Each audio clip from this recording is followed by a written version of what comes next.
Hello students, welcome back to Commerce Nation and welcome to the MCQ discussion of cost accounting. ठीक है, आज से जो है हम कॉस्ट अकाउंटिंग का MCQ डिस्कशन शुरू करने जा रहे हैं. This is the very first class and the very first chapter. ये पहला चैप्टर होगा, the very basic chapter of cost accounting, जिसका हम MCQ डिस्कशन शुरू करेंगे और इसके बाद धीरे धीरे हम करके सारे चैप्टर्स के MCQ डिस्कस कर लेंगे as a preparatory session for your upcoming exams. आपके सेमेस्टर एग्जाम्स पास आ रहे हैं और बस उसे देखते हुए ये सारे सेशंस हम कर रहे हैं ताकि आपका प्रिपरेशन बहुत बढ़िया से हो जाए. ठीक है, तो बिना समय गवाए हम शुरू करते हैं अपना सेशन, MCQ डिस्कशन सेशन. चलो, the very first question that we have here is dash is anything for which a separate measurement is required. ठीक है, cost unit, cost object, cost driver या कॉस्ट सेंटर, ऐसा कौन सा चीज है इनमें से? ठीक है, ऐसा कौन सा चीज है जिसके लिए एक सेपरेट मेजरमेंट ऑफ कॉस्ट लगती है? एक सेपरेट मेजरमेंट ऑफ कॉस्ट लगती है. क्या वो कॉस्ट सेंटर है? नहीं. क्या वो कॉस्ट ड्राइवर है? नहीं. क्या वो कॉस्ट यूनिट है? नहीं. आंसर होगा कॉस्ट ऑब्जेक्ट. आंसर होगा cost object. Is that fine? चलो, which of the following is true about cost control. Cost control के बारे में इनमें से कौन सा स्टेटमेंट जो है सही है? It's a corrective function. It challenges the set it challenges set achieved. It ends when targets achieved. It is concerned with future. It is concerned with future. अब इनमें से क्या होना चाहिए? क्या ये होगा इट इज करेक्टिव फंक्शन? ना. क्या it challenges the set achieved? नहीं. क्या it is concern with future? नहीं. It ends when target is achieved. ठीक है, जब हम कॉस्ट कंट्रोल करते हैं, जब उसका टारगेट अपना खत्म हो जाए तो हम कॉस्ट कंट्रोलिंग जो है खत्म कर देते हैं. Process costing method is suitable for. Process costing जो होता है जिसमें एक के बाद एक के बाद एक के बाद एक प्रोसेस को हम कॉस्ट निकालते हैं. ठीक है, वो कौन से इंडस्ट्री में ज़्यादा फायदेमंद होगा? क्या furniture making, dam construction, transport sector? नहीं, ट्रांसपोर्ट सेक्टर में तो ऑपरेटिंग कॉस्ट लगता है तो ये नहीं होगा. ठीक है, अगेन डैम कंस्ट्रक्शन जो है कॉन्ट्रैक्ट कॉस्टिंग में आता है. ठीक है, even furniture making doesn't come under process costing. तो प्रोसेस कॉस्टिंग में होगा अपना केमिकल इंडस्ट्री. केमिकल इंडस्ट्री में जो है हमारा प्रोसेस कॉस्टिंग काम करता है. Is that fine? चलो, distinction between direct cost and indirect cost is example of dash classification. हम जो एक कॉस्ट को डायरेक्ट या फिर इनडायरेक्ट में क्लासिफाई करते हैं, वो उसको वो एग्जाम्पल किस चीज का क्लासिफिकेशन, कौन से बेसिस में उससे क्लासिफिकेशन करते हैं, या फिर उस क्लासिफिकेशन का नाम क्या है जिस बेसिस पे हम एक कॉस्ट का डायरेक्ट या फिर इनडायरेक्ट बोलते हैं. डायरेक्ट या फिर इनडायरेक्ट बोलते हैं. ठीक है, by functions, by controllability, by variability या फिर by elements. Elements, function, controllability, variability. Elements, function, controllability या वेरिएबिलिटी. ठीक है, वेरिएबिलिटी नहीं होगा. ठीक है, बिकॉज अगर वेरिएबिलिटी होता तो हम फिक्स्ड कॉस्ट और वेरिएबल कॉस्ट का बात कर रहे होते, लेकिन यहाँ पे हम डायरेक्ट कॉस्ट और इनडायरेक्ट कॉस्ट का बात कर रहे हैं. ठीक है, तो the answer will come to by elements. ठीक है, हम एलिमेंट्स के बेसिस पे जो है हम कॉस्ट को या तो डायरेक्ट या तो इनडायरेक्ट कहते हैं. तो डायरेक्ट या तो इनडायरेक्ट हम बोलते हैं. A taxi provider charges minimum 80, thereafter 12 per kilometer of distance travel. The behavior of conveyance cost is. ऐसा कॉस्ट जहां पे ₹80 प्लस ₹12 पर किलोमीटर हो, जहां पे ये फिक्स्ड कॉस्ट हो और जहां पे ये वेरिएबल कॉस्ट हो, इसे हम क्या कहेंगे? इसे हम क्या कहेंगे? इस तरीके का जो इस तरीके का जो कॉस्ट है हम इसे क्या कहेंगे? क्या ये पूरा फिक्स्ड कॉस्ट है? नहीं. क्या वेरिएबल कॉस्ट है? पूरा नहीं. क्या एडमिनिस्ट्रेटिव कॉस्ट है? ये तो बिल्कुल भी नहीं होगा. तो आंसर अपना होगा सेमी वेरिएबल कॉस्ट, क्योंकि आधा फिक्स्ड है आधा वेरिएबल, तो सेमी वेरिएबल आधा वेरिएबल. फिर ठीक है. A Limited has 3 production departments and each department has 2 machines. Which of the following cannot be treated as cost center for cost allocation? ठीक है, A Limited के पास 2 मशीन्स है, दो मशीन्स हैं और इनमें से कौन सा जो कॉस्ट सेंटर जैसा हम ट्रीट नहीं कर सकते उसे, machine under the production department both production department and machines, या फिर ए लिमिटेड, ऐसा कौन सा है जिसे हम कॉस्ट सेंटर ट्रीट नहीं कर सकते, कॉस्ट सेंटर ट्रीट नहीं कर सकते for cost allocation. Fine, very sorry. क्या पूरे कंपनी को हम कॉस्ट सेंटर ट्रीट नहीं कर सकते? बिल्कुल नहीं। क्या ये होगा आंसर? ना।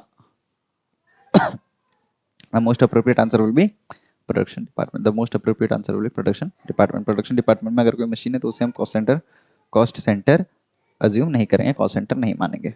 ठीक है, कॉस्ट सेंटर नहीं मानेंगे। चलो, which of the following is an example of functional classification of cost? Functional classification of cost मतलब on the basis of function जो है हम कॉस्ट को क्लासिफाई कर रहे हैं। इनमें से कौन सा एग्जांपल है फंक्शनल क्लासिफिकेशन ऑफ कॉस्ट का? ठीक है, इनमें से कौन सा एग्जांपल है जिसे हम उसके फंक्शंस के बेसिस में उससे कॉस्ट को क्लासिफाई हम करते हैं, ठीक है। The answer here will be administrative overheads. The answer here will be administrative overheads. Fine. Ticket counter in a railway station is example of ticket counter. Ticket counter जो है एक रेलवे स्टेशन में, वो किस चीज का एग्जांपल है? Cost centre, revenue centre, profit centre या इन्वेस्टमेंट सेंटर? किसके लिए? रेलवे के लिए। जो टिकट सेंटर है वो क्या होगा? वो रेवेन्यू सेंटर होगा, क्योंकि वहां पे रेवेन्यू जनरेट हो रहा है, इज दैट फाइन? चलो, cost accounting is an essential tool of the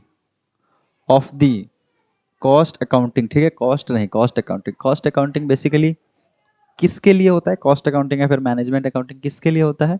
management के लिए होता है। तो आंसर विल बी मैनेजमेंट। ठीक है, एडमिनिस्ट्रेशन नहीं, मैनेजमेंट के लिए। ठीक है, financial and cost accounting both are based on Indian accounting system नाम का कोई चीज है नहीं, कॉस्ट अकाउंटिंग सिस्टम नहीं, सिंगल एंट्री सिस्टम नहीं। The answer will be double entry system. Answer will be double entry system. चलो, cost accounting is an art science या फिर art and science? Top, very very very typical question. ये आप मान के रखो, exam में आने के चांसेस है। Cost accounting is an art और साइंस, कॉस्ट अकाउंटिंग बहुत होता है। ठीक है, कॉस्ट अकाउंटिंग, फाइनेंशियल अकाउंटिंग, सारी चीज। The main objective of cost accounting is the the main objective of cost accounting is क्या? इंक्रीज करना है कॉस्ट? नहीं। क्या वैल्यूएशन ऑफ स्टॉक है? नहीं। क्या डिक्रीज ऑफ कॉस्ट है तो सही, लेकिन दूसरा ऑप्शन भी देखते हैं। To provide required information to management for decision making, of course ये है। ठीक है, अपना आंसर हो जाएगा डी। अपना आंसर होगा D. Cost accounts are helpful to management in controlling the cost expenditure price above all. The answer shall be above all. ठीक है, क्योंकि भैया कॉस्ट आप डिटरमाइन करेंगे, उससे आपका एक्सपेंडिचर और प्राइस तो डिटरमाइन होगा। ठीक है, ठीक, अच्छा, okay, I am very sorry. This will not be the answer, this will be the answer. ठीक है, यहाँ पे कंट्रोलिंग है ना, मुझे लगा असर्टेनिंग है। Ascertaining is a different thing, controlling is different thing. If controlling आता है you have to go for cost, ascertaining आता है तो अबव ऑल आएगा। Okay, cost accounts are maintain to statutory obligation to.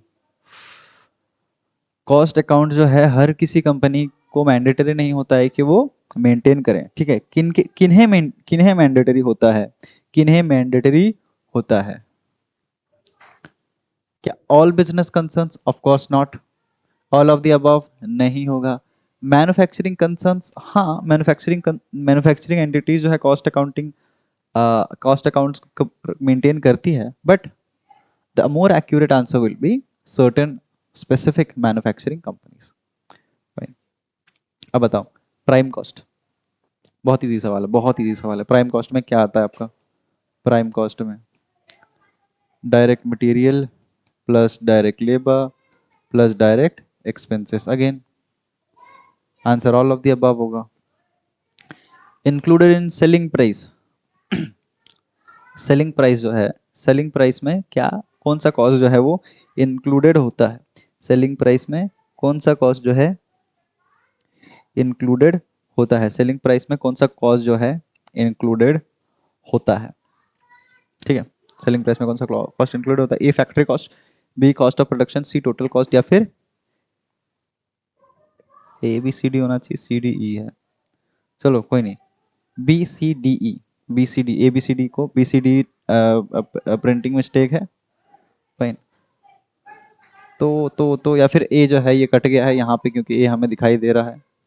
चलो, factory cost, cost of production, total cost है, all of the above. Answer है all of the above. जितने तरीके के दुनिया जहां के कॉस्ट है वो जो है अपने प्राइस में इंक्लूडेड होता है। Prime cost plus factory overhead is known as, prime cost plus factory overhead is known as factory cost, cost of production, total cost, या फिर नन ऑफ दिस। ये आपके कॉस्ट शीट का सवाल है, ये आपके कॉस्ट शीट का सवाल है, ये आपके कॉस्ट शीट का सवाल है। ठीक है, ये आपके कॉस्ट शीट का सवाल है। तो आंसर विल बी, जब हम प्राइम कॉस्ट में मतलब सारे डायरेक्ट एक्सपेंसेस में अगर हम फैक्ट्री ओवरहेड्स मिला दें तो बन जाता है फैक्ट्री कॉस्ट। फाइन, चलो। Controllable cost is, controllable cost is, ऐसा कौन सा कॉस्ट है जो कंट्रोल किया जा सकता है? ऐसा कौन सा कॉस्ट है जो कंट्रोल किया जा सकता है? क्या वो वेरिएबल कॉस्ट है, क्या फिक्स्ड कॉस्ट है, सेमी वेरिएबल कॉस्ट है, या फिर नन ऑफ द अबव है, या फिर नन ऑफ द अबव है? The answer will be a variable cost. Variable cost is the only cost that can be controlled. Fixed cost आप control नहीं कर सकते।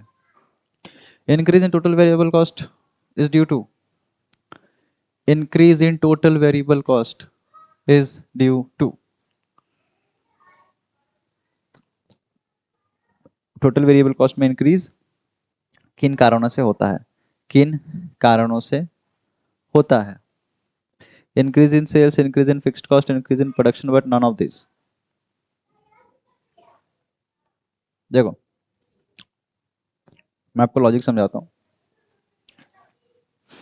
मैं आपको लॉजिक समझाता हूँ। फिक्स्ड कॉस्ट जो है वो हमेशा कांस्टेंट होता है, फिक्स्ड कॉस्ट का हम बात नहीं करते हैं फिलहाल।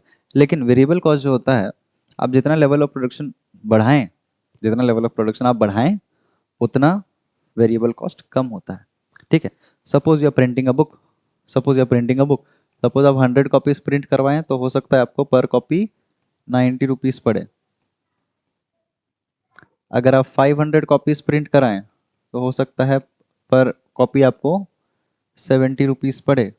इसका मतलब क्या है? कॉस्ट डिक्रीज हो रहा है with an increase in production. ठीक है, तो ये आंसर नहीं होगा, ये आंसर नहीं होगा, ये आंसर नहीं होगा, answer will be none of the above. ठीक है, ऑल्दो आप इस शीट का अगर आपके पास एक्सेस है, अगर आप आंसर देखें तो आंसर में इंक्रीज इन प्रोडक्शन लिखा हुआ है, but it will not be the answer. अगर यहाँ पे डिक्रीज इन प्रोडक्शन होता तो मैं मान सकता था। Loss of material due to fire is treated as, क्या वो नॉर्मल लॉस होता है? नहीं। क्या डेली आग लगता है आपके बिजनेस में? नहीं। क्या बिजनेस लॉस है? नहीं। तो आंसर होगा abnormal loss.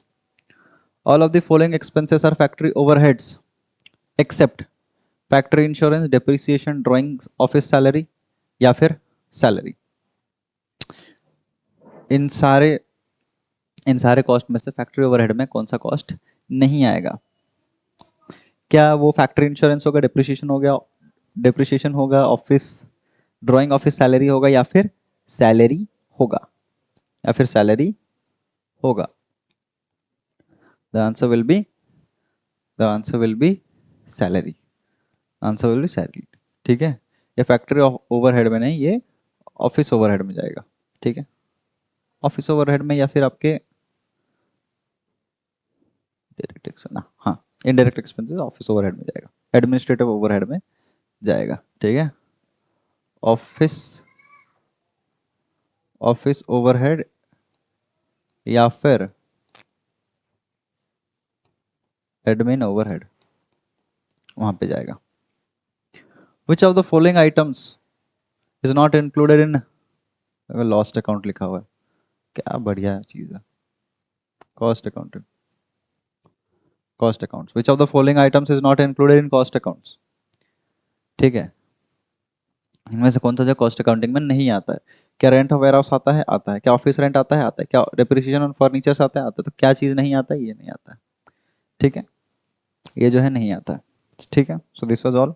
So this was all for the first chapter. पहला चैप्टर के इंपॉर्टेंट एमसीक्यूज इतने हैं.